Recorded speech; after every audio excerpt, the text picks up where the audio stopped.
Men vs. Modern expectations, why the world hides this. Here's something nobody is saying out loud. There is a generation of men, right now, today, quietly disappearing from dating, from relationships, from the very idea of romantic partnership. Not because they're broken, not because they're toxic or emotionally unavailable or whatever label gets thrown around this week, but because they did the math. And the math didn't add up. We talk endlessly about the loneliness epidemic. We publish studies, we make documentaries, we run podcasts about how disconnected everyone has become. And then, in the same breath, we mock, dismiss, and pathologize the very men who are choosing solitude over the chaos of modern dating. What if they're not the problem? What if they're the response to the problem? Stay with me here, because what I'm about to walk you through is not a defense of bitterness. It is not a manifesto for resentment. It is something much more uncomfortable than that. It is an honest look at what modern expectations are actually doing to men, and why the world has a vested interest in making sure you never think about it too carefully. The invisible checklist. Picture this. Marcus is 31 years old. He works a stable job in logistics. He's not rich, but he's responsible. Pays his bills, goes to the gym 3 times a week, has a clean apartment, cooks his own food, calls his mother on Sundays. By any reasonable measure from 20 years ago, Marcus is a catch. He downloads a dating app. 6 months later, he deletes it. Not because he didn't try. He sent hundreds of messages. He went on dates. He was polite. He was present. He paid for dinners he couldn't really afford. He asked thoughtful questions. He followed up. He was genuine. And yet, nothing landed. Or when it did, the connection evaporated after a few weeks for reasons he could never quite identify. She became distant. She was too busy. She had a lot going on right now. So Marcus does something that most men in his position won't admit to doing. He sits down and he thinks honestly about what the experience taught him. And the conclusion he reaches is not angry. It is not hateful. It is quiet and cold and far more devastating than rage. He thinks the effort required to succeed in modern dating has almost no relationship to the qualities that actually make someone a good partner. And he's not wrong. The performance economy of modern dating. What Marcus stumbled onto is something psychologists are only beginning to name properly. Modern dating, especially through apps, has restructured romantic selection around performance rather than compatibility. Think about what the system actually rewards. It rewards the ability to take a good photo. It rewards the ability to write a clever bio. It rewards physical appearance at a very specific, highly filtered standard. It rewards availability. The ability to respond quickly, engage constantly, maintain a kind of emotional electricity across text messages at all hours. These are not the qualities that make someone a good husband, a good father, a good partner through actual hardship. These are the qualities of a performer, and this is the first uncomfortable truth. Modern dating doesn't select for goodness. It selects for presentation. The man who is quietly devoted, who shows up without fanfare, who builds slowly and loves deeply. That man is systematically invisible in a system designed around instant visual impact and dopamine spike conversation. He doesn't photograph like a model. He doesn't write like a copywriter. He doesn't maintain mystery and tension like a Netflix character. He's just real.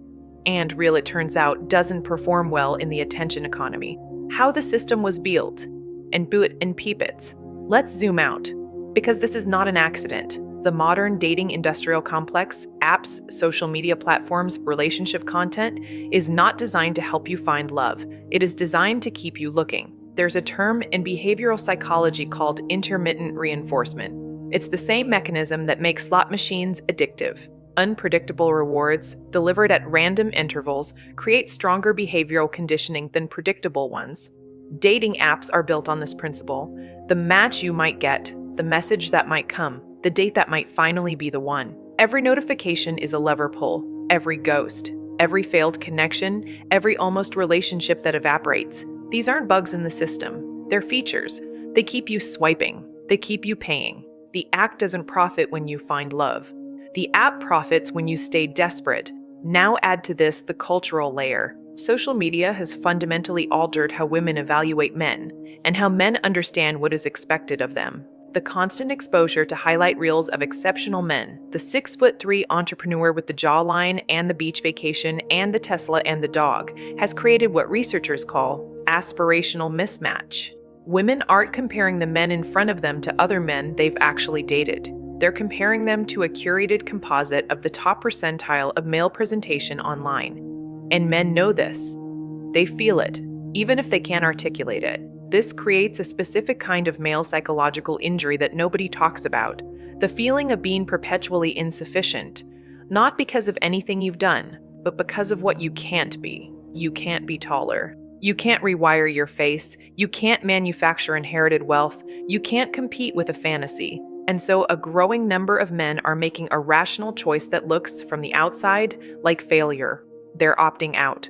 The woman wart, everything, and Setmelshammers, then one and one nothing. Let me show you the other side of this coin. Because this is not about vilifying anyone. It's about seeing clearly. Priya is 34. By every external measure, she has built an exceptional life. Career in marketing, her own apartment, a social life, a passport full of stamps. She's intelligent, she's independent, she has standards, and there's nothing wrong with standards. But Priya has been single for 6 years, not because there were no men. There were men. There was the guy who was sweet but didn't have enough ambition. There was the guy with ambition who worked too much. There was the guy who was emotionally available. But she felt no spark. The guy who had the spark but wasn't ready for commitment. The guy who was ready for commitment, but something felt off, something she couldn't name. Now Priya is 34, and for the first time, a quiet fear has begun to visit her at night. Not about men, about herself. What if my standards aren't protecting me? What if they're a wall I built to avoid the terrifying vulnerability of actually choosing someone? This is the question modern culture doesn't want Priya to ask, because modern culture has told Priya again and again that she should never settle, that she deserves everything, that the right man will appear and he will be everything on the list, and the spark will be undeniable and the timing will be perfect. It is possibly the cruelest lie ever sold to women under the banner of empowerment, because never settle, taken to its logical extreme, means never choose. And a person who never chooses is not empowered. They are paralyzed. Priya and Marcus are not enemies. They are two people failed by the same system, just in different ways.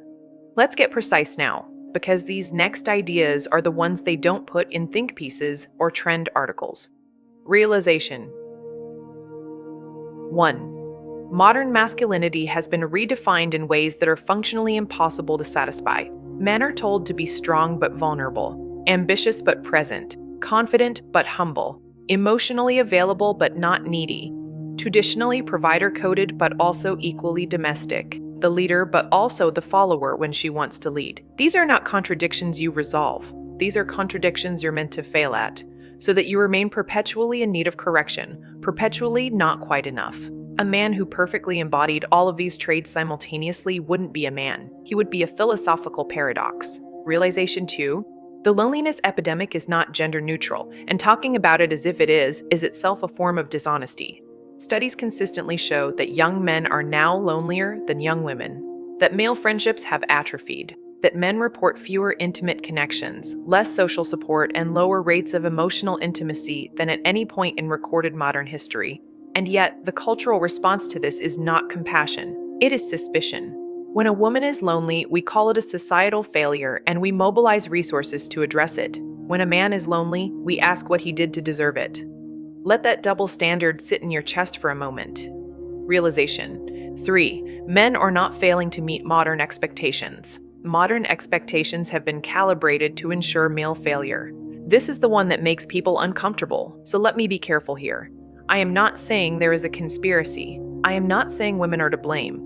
I am saying that the systems, the apps, the content, the cultural narratives benefit from male inadequacy as a permanent condition. An inadequate man buys self-improvement courses. He buys skincare. He buys gym memberships and dating coaching and Rolex watches that signal worth he doesn't feel internally. He stays on the apps. He keeps consuming. His dissatisfaction is monetizable. His wholeness is not. Realization. 4. What men actually want from relationships has never been honestly discussed at scale. We have an entire cultural infrastructure dedicated to female desire. What women want, what women need, what women deserve. Romance novels, romantic comedies, relationship advice columns, attachment theory content, almost all of it is written for women and about female experience. Men's desires, by contrast, are treated as either trivial, she's out of your league, buddy, or predatory, he only wants one thing. The truth, which is simple and human and somehow controversial, is that most men want to be chosen. Not just wanted physically, chosen. Valued, believed in, respected. They want a partner who looks at them the way they are. Average income, receding hairline, Saturday morning laziness, and all, and thinks, yes, him. I choose him. That experience, being genuinely chosen by someone who had other options, is one of the deepest human needs a man carries. And in a culture of infinite options and perpetual upgrading, it is becoming vanishingly rare. The Depere current. But here is where it gets darker. Because the opt-out is accelerating. The men who quietly delete the apps and stop trying are not becoming monks. Many of them are finding community in spaces that mainstream culture has declared radioactive. Men's groups, philosophical communities, even, for better and worse, online spaces that range from genuinely thoughtful to genuinely concerning. What they all have in common is this. They are places where a man's pain is acknowledged, not fixed, not necessarily understood correctly, but acknowledged. And when you have been told your entire life that your pain doesn't count, that you are the oppressor, the problem, the one who needs to do better, the first person who says, I see that you're hurting, has an outsized influence over you. This is how radicalization happens, not through ideology first, but through belonging first. If we want to understand why some corners of male internet culture have become so bitter, so extreme, so resentful, we need to stop blaming the men who ended up there and start asking why the mainstream offered them nothing. Hurt people don't usually choose darkness because they love darkness. They choose it because it's the only room with the lights on. The conversation that never happens. Picture this last scene. Two friends, David and his older sister Elaine, are having dinner. Elaine is in her late 30s, divorced once, currently dating. David is 27, hasn't been in a relationship in 3 years. Elaine is venting about men, the usual litany. They're emotionally immature, they don't communicate, they don't know what they want, they're intimidated by successful women. David listens. He's good at listening. And then, carefully, because he loves his sister and doesn't want to fight, he says something he's never said out loud before. Elaine, when was the last time you heard someone ask what men need from relationships? Not what they do wrong. What they actually need? Silence. Because I hear what women need all the time. I see it everywhere. And I'm not saying that's wrong. I'm saying I genuinely don't know if anyone has ever asked me that question sincerely. What do you need, David? What would make you feel loved? More silence. And I think, he says quietly, that might be part of the problem. Elaine doesn't have a response. Not because David is wrong, but because she realizes in that moment that he isn't, and that she's never thought to ask. That conversation, quiet, uncomfortable between two people who love each other, is the conversation that needs to happen everywhere. But it doesn't happen. Because we've built a cultural architecture that is very good at amplifying grievance and very bad at facilitating genuine understanding between men and women. The loudest voices on both sides benefit from the war continuing. The rest of us pay for it in loneliness. The philosophical layer, what W lost and what it cost. Let me go somewhere broader for a moment, because I think that individual stories only make sense against a larger backdrop. For most of human history, male identity was structured around contribution. You built things, you protected things, you provided. Your worth was legible. It was written in what you did for the people around you. That identity was rigid. It was often unjust. It excluded enormous dimensions of male interiority. I am not arguing for its return, but what replaced it, nothing coherent. Post-feminist culture, which again has produced real and necessary gains, dismantled the old script for masculinity without offering a replacement. What it offered instead was a kind of permanent audit. Men were asked to examine themselves, interrogate their conditioning, unlearn their instincts, and perpetually update their behavior according to standards that themselves kept changing. This is not liberation. This is not even critique. This is a particular kind of psychological violence applied slowly over decades. A man who does not know what he is for cannot know what he is worth. And a man who does not know what he is worth will either collapse inward into depression and withdrawal, or explode outward into the kind of resentment that makes everyone less safe. We are seeing both. The collapse is the loneliness epidemic, the epidemic of male depression, the men who quietly exit, the birth rates falling, the marriages not happening, the children not being born. The explosion is what fills the headlines. the extremism, the rage, the violence that gets attributed to toxic masculinity, as though the toxicity appeared from nowhere, as though it wasn't cultivated by decades of neglect. You cannot remove the foundation of a man's identity and leave a vacuum where meaning used to be, and then act surprised when what fills that vacuum isn't pretty. We didn't just change what men are expected to be. We forgot to ask if the men themselves were okay through the change. What actually needs to happen now? And this matters. None of this means men are victims who bear no responsibility. Let me be unambiguous. Men have work to do. Real work. The emotional unavailability is real. The avoidance of vulnerability is real. The tendency to outsource emotional labor is real. The capacity for some men to weaponize their pain outward. That is real and it is wrong. But here is the distinction that keeps getting lost. Accountability and compassion are not opposites. You can hold someone responsible for their behavior while also understanding the conditions that shaped it. We do this for every other demographic.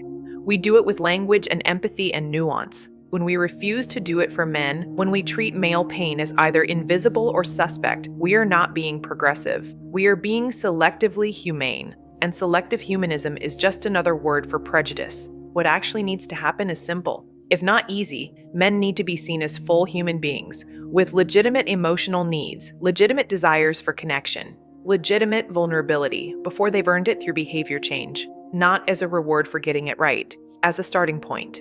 Because here is what every therapist, every researcher, every person who has ever loved someone deeply knows to be true. People do not change from shame. People change from being genuinely believed in. Tell a man he is broken long enough and he will become exactly what you told him he was. Tell a man that you see something worth investing in, and then actually invest, and you will be stunned by what he builds. I want to leave you with an image. There's a phenomenon in deep-sea exploration where you occasionally find what are called whale falls. When a whale dies in the ocean and sinks to the bottom, its carcass doesn't just decay, it becomes an entire ecosystem. Species that have never existed anywhere else in the world begin to thrive in that specific place, feeding off what was lost. Some of these ecosystems last for decades. What killed the whale feeds an entire world. I think about this when I think about what is happening to men right now. Something is dying. The old script, the old certainties, the old meaning structures that told a man what he was for and why he mattered. And in the place where those things are sinking, in the silence, in the loneliness, in the quiet apartments where good men have stopped trying, something could grow. Not rage, not resentment. Clarity. The clarity of a man who has sat with his own silence long enough to understand what he actually wants. Who has stopped performing and started being. Who has realized that his value was never contingent on her approval, or the algorithm's approval, or the culture's approval. A man who knows what he is for doesn't need to be told what he is worth, and a culture that learns to ask, sincerely, with actual curiosity, what men need, what they carry, what they are afraid of, and what they dream about. That culture will find something on the other side of this crisis that we have not yet had the courage to imagine. A relationship between men and women built not on performance, not on leverage, not on who holds the most power in a given moment, but on the radical, terrifying, beautiful act of actually seeing each other. Not the versions of each other that the apps curate, not the versions that the culture demands. Each other. That's what's been hidden. Not because it's too complex, not because it's too dark, but because it requires something neither a dating app nor a culture war can sell you. It requires sitting down across from another human being with all your failures and your fears and your unimpressive, unalgorithmic, deeply ordinary realness, and saying, "Here I am. Is here enough? What did this make you think about?" Drop one honest thought below, not a hot take, just what this actually stirred in you.